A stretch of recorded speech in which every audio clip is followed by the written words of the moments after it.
Good morning, everyone. I am Diane S. Lambio and I am going to report the history of Philippine educational system. At the end of my presentation, everyone is expected to trace the history of the Philippine educational system and identify the educational influences that we still use in the current educational system. Alright, so let's start. So the history of the Philippine educational system. Before the Philippines attained complete independence in 1946, the country's education system was patterned on the systems of Spain and the United States. So these are the countries which colonized our country for more than 300 years. However, after independence, the country's educational system has constantly undergone reform. Okay, so let us trace first the educational system during the pre-colonial period. During the pre-colonial period, the educational system were classified as informal, unstructured, and decentralized. The aims of education in this period were for survival and conformity, and for enculturation.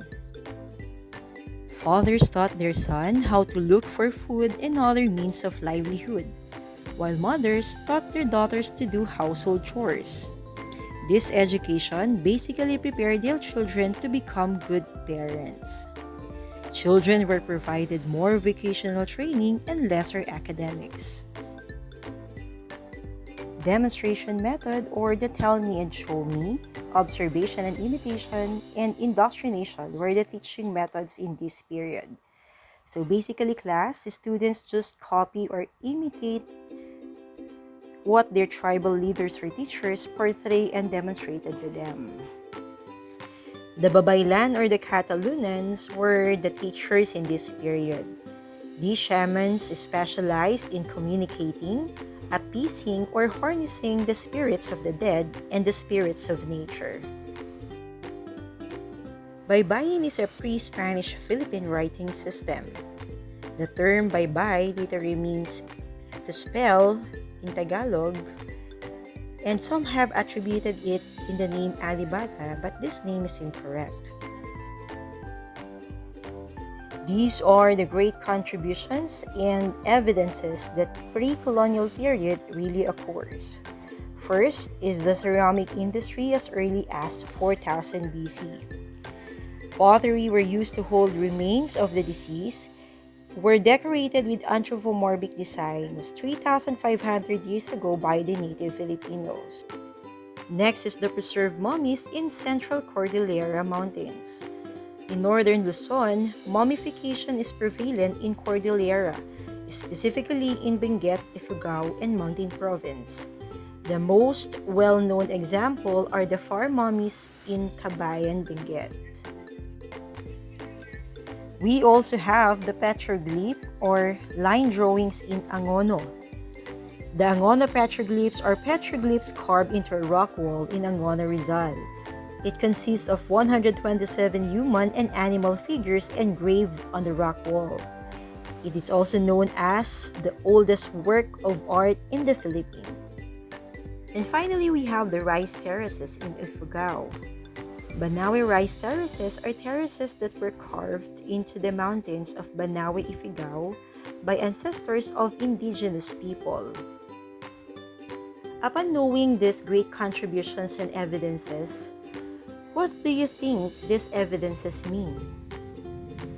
Well, it only shows how great our ancestors were. Even though they don't have formal education, they were able to create these magnificent structures, and these structures were preserved and considered a great work of art. Let us now move on to the Spanish period, way back 1565 to 1898. For 333 years of Spaniards' colonization, education is one of the greatest contributions that these colonizers left in our country. Formal education was brought to the Philippines by Spaniards, which was conducted mostly by religious orders. Upon learning local languages and writing systems, they began teaching these three educational aims: indoctrination of Christianity, Spanish language, and Spanish cultures. Through these religious orders, the first schools and universities were opened as early as 16th century. These are the pillars of education during the Spanish period. Spanish missionaries established schools immediately after reaching the island.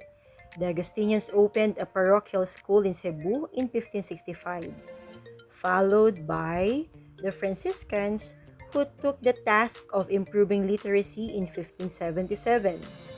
Aside from the teaching of new industrial and agricultural techniques, the Jesuits followed in 1581, as well as the Dominicans in 1587, setting up school in Bataan. The church and the school cooperated to ensure that Christian villages had school for students to attend. Methods of teaching during this period were dictation, memorization, other techniques such as moro-moro, sinaculo, and other theatrical performances. Moro-moro is also called comedia. It is the earliest known form of organized theater in the Philippines. It was created by Spanish priests in 1637. Then, sinaculo or cenacle is a nationwide event that helps devote locals really biblical events pertinent to the life, tribulations, and ultimate sacrifice of Jesus Christ. Since they would like to promote their language, the media of teaching in this period were Latin and Spanish. The types of education during this period were authoritarianism, teacher-dominated, subject-centered, and imposition of severe discipline. Primary education was made free, and the teaching of Spanish was compulsory. Education during this period was inadequate, suppressed, and controlled. The outstanding contribution of the Spanish to the Philippine education were the following. Schools for boys and girls were opened. Colegios were opened for boys, ostensibly equivalent to present-day senior high school. Universidad de San Ignacio, founded by Jesuits in Manila, was the first colegio eventually incorporated into University of Santo Tomas, College of Medicine and Pharmacology. There were two types of schools for girls. The Beaterio, a school meant to prepare them for convent, and another meant to prepare them for womanhood. During this period, printing press was introduced. Doctrina Christiana, Chinese language version, was the first book printed in the Philippines in 1590. And Tomas Pinpin was a printer, writer, and publisher from Abukay, who was the first Philippine printer and is sometimes referred as the Prince of the Filipino printers.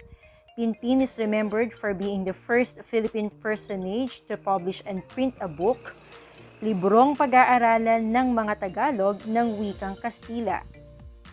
In 1610, entirely written by himself in the Old Tagalog orthography. And lastly, the Educational Decree of 1863. The decree mandated the establishment of at least one primary school for boys and one for girls in each town under the responsibility of municipal government. It is also established a normal school for male teachers under the supervision of the Jesuits. The education was free regardless of race or social class.